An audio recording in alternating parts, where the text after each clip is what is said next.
तो बसतो, तो फसतो, तरी गालातच हसतो. 1.5, 5, 7, 11 सांगाल तेवढे दिवस बसतो. तो बसतो, तो फसतो, तरी गालातच हसतो. 1.5, 5, 7, 11 सांगाल तेवढे दिवस बसतो.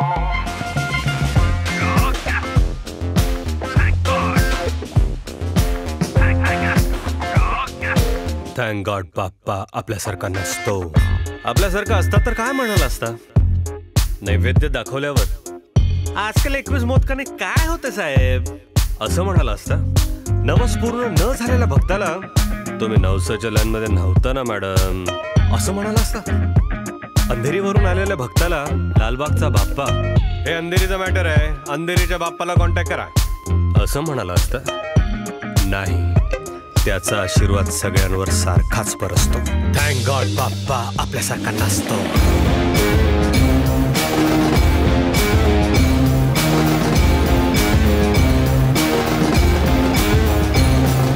त्याच्या नावाखाली आम्ही धंदा थाटलाय. एक असलं तरी त्याला मंडळांमध्ये वाटलाय.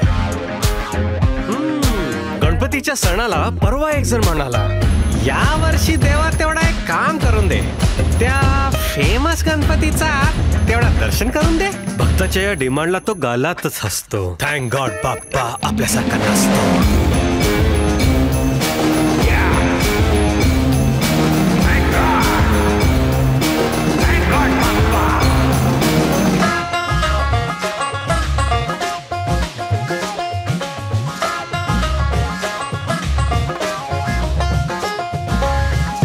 आशीर्वादाचं त्याने पॅकेज दिलं असतं.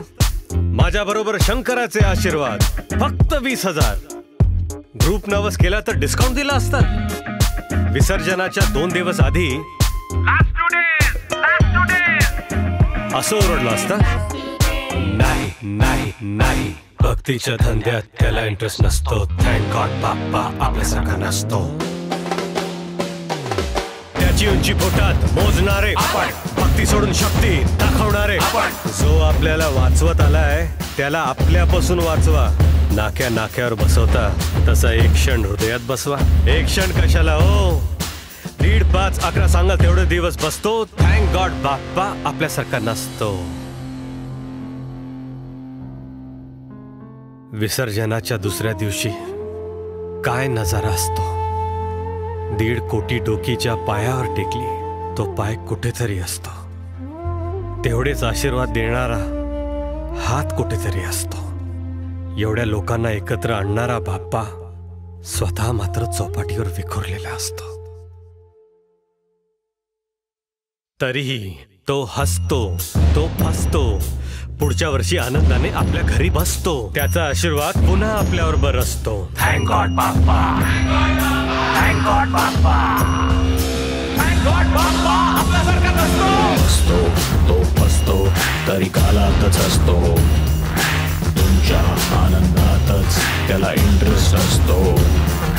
1.5, 11 सांगाल तेवढे दिवस बसतो.